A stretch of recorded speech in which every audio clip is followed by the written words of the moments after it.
Welcome our YouTube channel GSP तांसु। बिहार प्रधान शिक्षक के लिए संभावित प्रश्नों को देखने वाले हैं इस वीडियो में। इसमें सारे के सारे प्रश्न बहुत ही सिलेक्टेड दिए गए हैं जो आपके एग्जाम में डायरेक्ट आने की पूरी संभावना है, इसलिए वीडियो को लास्ट तक जरूर देखें। स्टार्ट करने से पहले आप लोगों से एक ही रिक्वेस्ट है, प्लीज़ वीडियो को लाइक और किसी भी एक ग्रुप में शेयर जरूर कर दीजिएगा। चलिए शुरू करते हैं और आप लोग भी सोचिएगा अपना आंसर क्या हो सकता है। पहला प्रश्न है, भारत से ब्रिटेन की ओर संपत्ति के अपहरण का सिद्धांत किसने प्रतिपादित किया था? इंपॉर्टेंट प्रश्न है।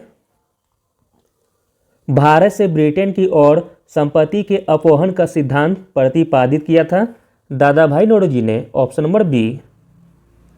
अगला प्रश्न है, किसके द्वारा बंगाल और बिहार का अस्थायी बंदोबस्त या इस्मरारी बंदोबस्त शुरू किया गया था? बंगाल और बिहार का अस्थायी बंदोबस्त या इस्मरारी बंदोबस्त शुरू किया गया था लॉर्ड कॉर्नवालिस के द्वारा, ऑप्शन नंबर डी। अगला प्रश्न है, अंग्रेजी शासनकाल में भारत का कौन सा क्षेत्र अफीम उत्पादन के लिए प्रसिद्ध था? अंग्रेजी शासनकाल में भारत का वह क्षेत्र जो अफीम उत्पादन के लिए प्रसिद्ध था वह क्षेत्र था बिहार, ऑप्शन नंबर ए। अगला प्रश्न है, नील कृषकों की दुर्दशा पर लिखी गई पुस्तक नील दर्पण के लेखक कौन थे? नील दर्पण के लेखक थे दीनबंधु मित्र, ऑप्शन नंबर बी। अगला प्रश्न है, आधुनिक इतिहासकार जिसने 1857 के विद्रोह को स्वतंत्रता की पहली लड़ाई कहा था? तो दोस्तों वह इतिहासकार थे VD Savarkar, option number C. अगला प्रश्न है, 1857 के विद्रोह के दौरान दिल्ली में विद्रोह का सैन्य नेतृत्व किसने किया था? इंपॉर्टेंट प्रश्न है। 1857 के विद्रोह के दौरान दिल्ली में विद्रोह का सैन्य नेतृत्व किया था बख्त खां ने, ऑप्शन नंबर ए। अगला प्रश्न है, निम्नलिखित में से किसने सोम प्रकाश नामक समाचार पत्र शुरू किया था? सोम प्रकाश नामक समाचार पत्र शुरू किया गया था ईश्वरचंद्र विद्यासागर के द्वारा, ऑप्शन नंबर बी। अगला प्रश्न है, भारत में प्रथम विश्वविद्यालय यानी कि कोलकाता, मद्रास तथा बम्बई, इसकी स्थापना किस वर्ष हुई थी? भारत में प्रथम 3 विश्वविद्यालय की स्थापना हुई थी 1857 में, ऑप्शन नंबर ए।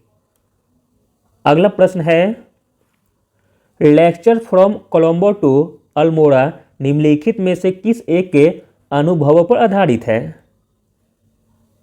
आंसर हो जाएगा option number D, Swami Vivekananda. अगला प्रश्न है, किस वर्ष उड़ीसा बिहार से पृथक हुआ था? उड़ीसा बिहार से पृथक हुआ था 1936 में, ऑप्शन नंबर सी। अगला प्रश्न है, 1878 का वर्नाक्यूलर प्रेस एक्ट किसने रद्द किया था? 1878 का वर्नाक्यूलर प्रेस एक्ट रद्द किया गया था लॉर्ड रिपन के द्वारा, जबकि वर्नाक्यूलर प्रेस एक्ट लाया गया था लॉर्ड लिटन के द्वारा। अगला प्रश्न है, हंटर कमीशन की रिपोर्ट किसके विकास पर विशेष जोर दिया गया था? आंसर हो जाएगा ऑप्शन नंबर सी, प्राथमिक शिक्षा पर। अगला प्रश्न है, पत्रकार के कर्तव्यों का निर्वहन करते हुए जेल जाने वाले प्रथम भारतीय कौन थे?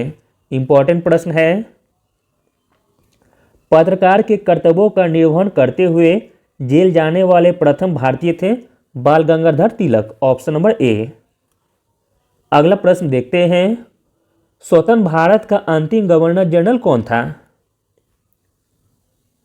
स्वतंत्र भारत का अंतिम गवर्नर जनरल था Shri Rajagopalachari, option number A. अगला प्रश्न देखते हैं, 27 दिसंबर 1911 में पहली बार जन गण मन कहाँ पर गाई गई थी? आंसर हो जाएगा ऑप्शन नंबर सी, कोलकाता में। अगला प्रश्न है, भारत में पहला समाचार पत्र किसने शुरू किया था? भारत में पहला समाचार पत्र शुरू किया था जेम्स हिक्की ने, ऑप्शन नंबर डी। अगला प्रश्न है, सैडलर आयोग का संबंध किससे था? सैडलर आयोग का संबंध था शिक्षा से, ऑप्शन नंबर डी। अगला प्रश्न है, खिलाफत आंदोलन का आरंभ किया गया था? खिलाफत आंदोलन का आरंभ किया गया था अली बंधुओं ने, ऑप्शन नंबर डी। अगला प्रश्न है, ब्रिटिश ने भारत में प्रांतीय स्वतंत्रता कब से लागू कर दिया गया था? इंपॉर्टेंट प्रश्न है, ब्रिटिश ने भारत में प्रांतीय स्वतंत्रता लागू कर दिया था भारत सरकार अधिनियम 1935 के द्वारा, ऑप्शन नंबर डी। अगला और अंतिम प्रश्न है, लाइफ डिवाइन पुस्तक के लेखक कौन है? लाइफ डिवाइन पुस्तक के लेखक हैं Arvind Ghosh, option number D. Thank you.